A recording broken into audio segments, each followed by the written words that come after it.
नमस्कार दोस्तों।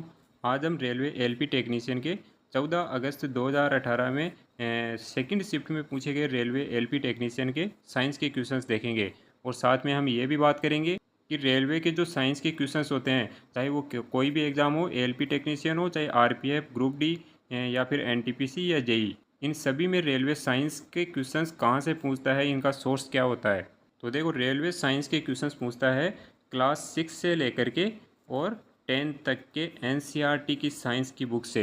ये जो 5 बुक्स है, रेलवे इनसे बाहर कुछ भी नहीं पूछता है। एक तरह से क्वेश्चन बनाने के लिए रेलवे एनसीईआरटी की ये पाँचों बुक का यूज करता है। तो आपको जहाँ से भी ये 5 बुक मिले 6 से लेकर के 10th क्लास तक, आप खरीद लेना और पढ़ लेना। तो आज के जो 14 अगस्त का पेपर है, इसमें हम देखेंगे कि ये जो क्वेश्चन पूछे गए हैं वो एनसीईआरटी से आए हुए हैं या नहीं।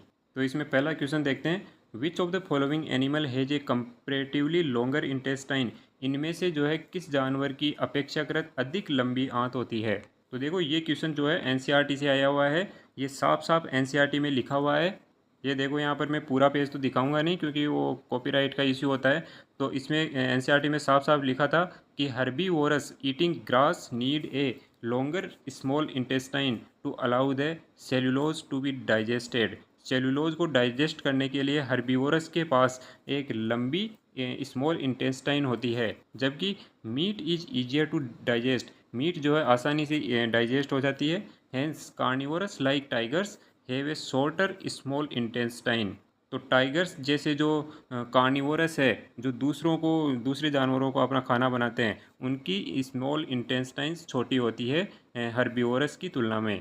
तो सीधी सी बात है कि हर्बीवोरस जो एनिमल्स होते हैं, उनकी स्मॉल इंटेस्टाइन की लेंथ ज़्यादा होती है।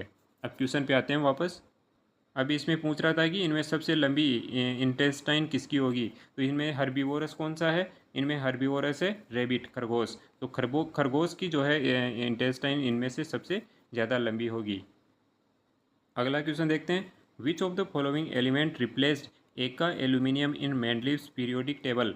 मेंडलीव की जो आवर्त सारणी है, उसमें एका एल्यूमिनियम की जगह लेता है। एका एल्यूमिनियम पहले प्लेस किया गया था, उसके बाद में इसकी जगह किस एलिमेंट ने ले ली थी। तो ये जो कोई ये भी सीधा सीधा एनसीईआरटी से आया हुआ है। ये एनसीईआरटी में 10th क्लास के 5th चैप्टर में देखना आप, वहाँ पर मिल जाएगा। चैप्टर का नाम है तत्वों का आवर्ती वर्गीकरण, classification of elements and periodicity in properties. तो उसमें क्लियरली लिखा है कि गैलियम और जर्मेनियम दोनों ही उस समय अज्ञात थे जब मेंडलीव ने अपनी आवर्त सारणी प्रकाशित की थी। तो वो दोनों ही अज्ञात होने के कारण उन्होंने क्या किया, उन्होंने एल्यूमिनियम के नीचे एक गैप और सिलिकॉन के नीचे एक गैप छोड़ दिया। इन तत्वों को एक का एल्यूमिनियम और एक का सिलिकॉन नाम दिया गया। बाद में इनकी जगह किसने ले ली, गैलियम और जर्मेनियम ने। तो हमारा क्वेश्चन क्या था, एक का एल्यूमिनियम को किसने रिप्लेस किया, इसको रिप्लेस किया था गैलियम ने। नेक्स्ट क्वेश्चन है, if a solution turns blue litmus red its pH is likely to be. मतलब यदि कोई विलियन नीले लिटमस को लाल कर देता है तो इसका पीएच क्या होगा। तो देखो, नीले लिटमस को लाल करने के लिए उसका अम्लीय होना ज़रूरी है, एसिडिक होना ज़रूरी है। और एसिडिक कब होगा, जब पीएच 7 से कम होगी। पीएच 7 से कम होगी तब वो एसिडिक होगा। 7 से कम सिर्फ एक ही ऑप्शन में, फोर्थ ऑप्शन में। और ये आपको एनसीईआरटी में भी मिल जाएगा। अम्ल, क्षार और लवण ऐसे चैप्टर का नाम है। 10th क्लास का सेकंड चैप्टर है, वहाँ पर जाकर आप पढ़ सकते हैं। नेक्स्ट क्वेश्चन है, एक हाइड्रोजन एटम है, एक इलेक्ट्रॉन 5 × 10⁻11 मीटर त्रिज्या की कक्षा में 2.2 × 10⁻6 मीटर पर सेकंड गति से चलता है। तो समतुल्य विद्युत धारा क्या होगी, मतलब इक्विवेलेंट करंट क्या होगा। तो इलेक्ट्रॉन का जो रेडियस है, जिस ऑर्बिट में वो मूव कर रहा है, उसकी रेडियस दे रखी है और उसकी स्पीड दे रखी है, और हमें इक्विवेलेंट करंट निकालने के लिए बोल रहा है। तो करंट निकालने का फॉर्मूला होता है charge divide by time. Q होता है चार्ज और टी होता है टाइम। अब हमें चार्ज तो दिया है क्वेश्चन में, कितना दे रखा है चार्ज, 1.6 × 10⁻19 गुलाम। और टाइम, टाइम दे रखा है क्या, हमें टाइम नहीं दे रखा है। तो टाइम निकालेंगे हम एक तो इस रेडियस से और एक जो स्पीड दे रखी है इससे। तो हम जानते हैं कि टाइम क्या होता है, डिस्टेंस डिवाइड बाई वेलोसिटी। अब हमें डिस्टेंस, वेलोसिटी तो दे रखी है लेकिन डिस्टेंस नहीं दे रखी। तो डिस्टेंस कैसे निकालेंगे, जो इलेक्ट्रॉन है वो एक सर्कुलर पाथ में ऑर्बिट करता है। तो सर्कुलर पाथ की डिस्टेंस क्या हो जाएगी, ये टोटल पीरीमीटर क्या हो जाएगी, 2πr। और 2 और पाई तो कांस्टेंट है, और आर की वैल्यू हमें दे रखी है क्वेश्चन में 5 × 10⁻⁻11।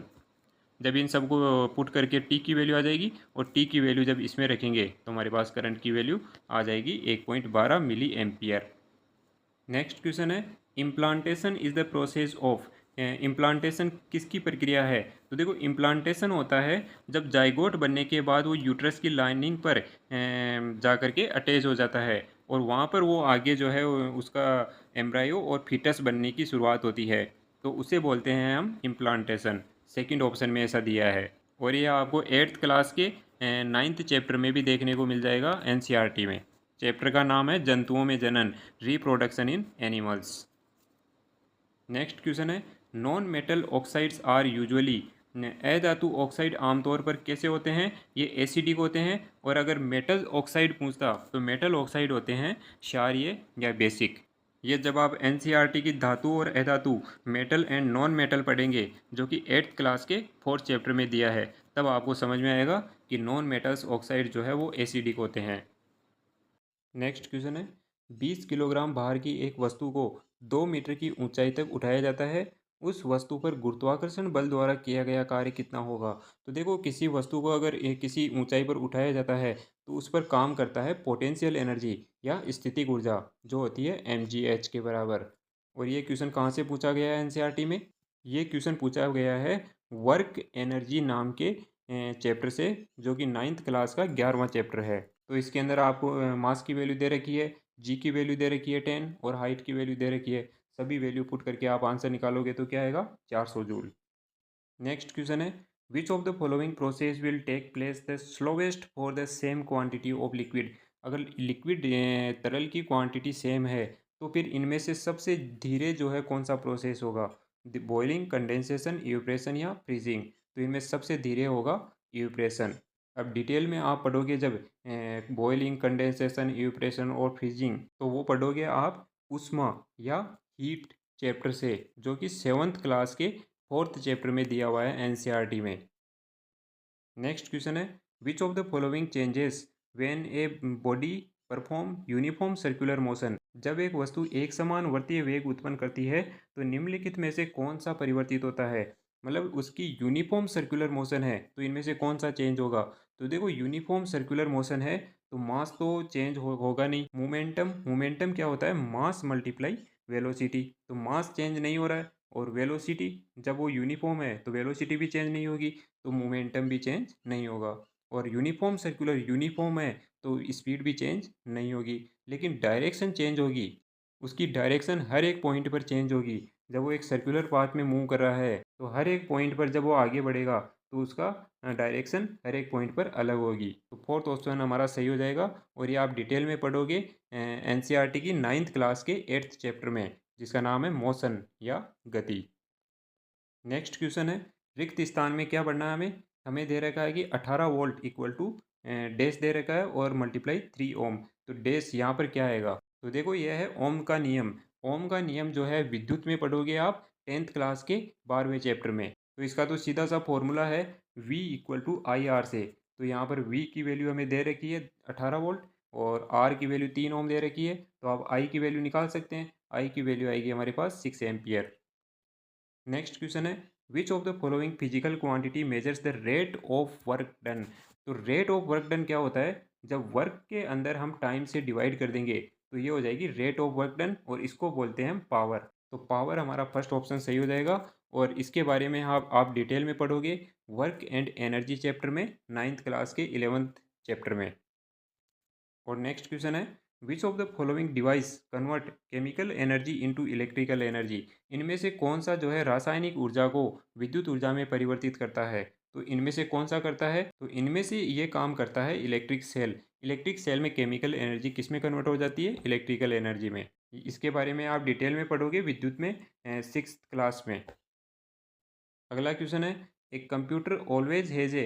कंप्यूटर के अंदर हमेशा क्या होना चाहिए? तो देखो, माउस, कीबोर्ड, सीपीयू या ग्राफिक्स कार्ड। बिना ग्राफिक्स कार्ड के भी वो चल लेगा, बस हाई ग्राफिक्स की चीज़ें वो परफॉर्म नहीं कर पाएगा।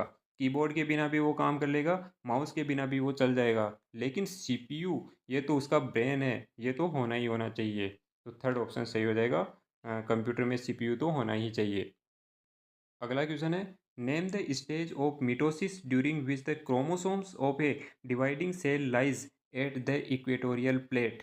सूत्री विभाजन मिटोसिस के चरण का नाम बताएं जिसके दौरान विभाजित सेल के गुणसूत्र मध्य रेखा पर स्थित होते हैं। तो ऐसा होता है मेटाफेज, मेटाफेज स्टेज में। अगला क्वेश्चन है, solid carbon dioxide is known as. ये तो आपने बहुत बार सुन लिया होगा कि सॉलिड CO2 क्या होती है, ड्राई आइस। और ये ड्राई आइस ऐसा आपको अगर अब जब आप NCERT की बुक पढ़ोगे 9th क्लास की तो उसमें भी आपको देखने को मिल जाएगा। नेक्स्ट क्वेश्चन है, the percentage of carbon in CO2। CO2 में परसेंटेज ऑफ कार्बन क्या होगी। तो देखो CO2 में कितने कार्बन का परसेंट होगा, इसमें कार्बन का मास तो कितना होता है 12, और टोटल CO2 का मास कितना होता है 44। तो जब इसको डिवाइड करके 100 से मल्टीप्लाई करेंगे तो क्या आंसर आएगा 27.3%। नेक्स्ट क्वेश्चन है, हाइड्रा रिप्रोड्यूस बाई। हाइड्रा कैसे रिप्रोड्यूस होता है। तो देखो हाइड्रा रिप्रोड्यूस होता है बडिंग से। हाइड्रा की जो शेप देखेंगे हम वो इस तरह की होती है और इसके ऊपर बहुत सारी ऐसे शाखाएँ निकली हुई होती है। तो ये जो शाखाएँ हैं ये बडिंग, इनसे ही जो है बडिंग होकर के और फिर हाइड्रा रिप्रोड्यूस होता है। और इसके बारे में आप सभी जो अलग अलग टाइप के प्लांट्स है उनमें किस तरह से वो रिप्रोड्यूस होते हैं वो आप 8th क्लास में अच्छी तरह से पढ़ोगे।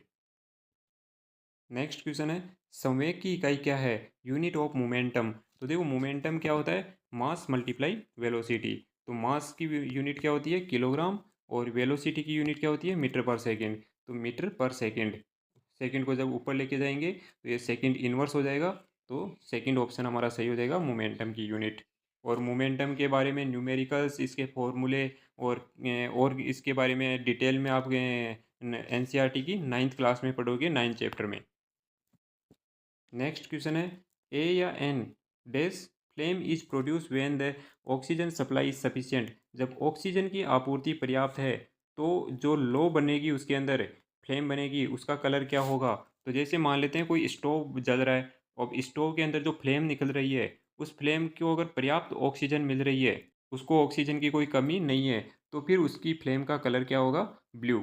और ये 8th क्लास में आप अच्छी तरह से पढ़ोगे अलग अलग फ्लेम का कलर क्या क्या होता है और फ्लेम का टेम्परेचर क्या होता है, ये सब आप डिटेल में पढ़ोगे जब NCERT की 8th क्लास की साइंस की बुक पढ़ोगे।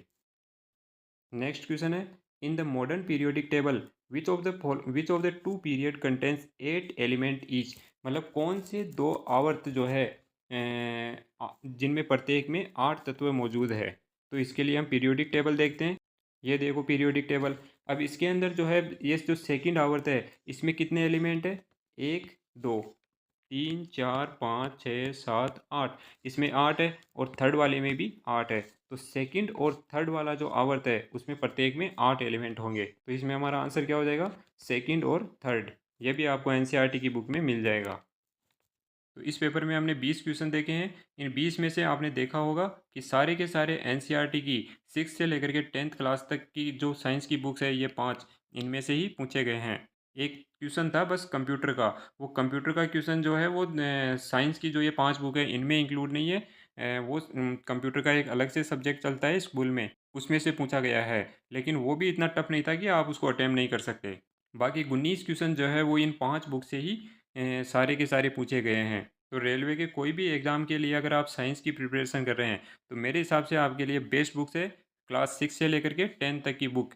ये पांचों बुक आपको जहाँ से भी मिले आप ले लो और इनको पढ़ लो, क्योंकि जून के लास्ट या जुलाई के स्टार्टिंग में आपके LP के एग्ज़ाम स्टार्ट हो जाएंगे। तो आपको आने वाले एग्ज़ाम्स के लिए बेस्ट ऑफ लक। मिलते हैं इसके नेक्स्ट वीडियो में अगले पेपर के साथ। तब तक के लिए जय हिंद जय भारत। Thank you.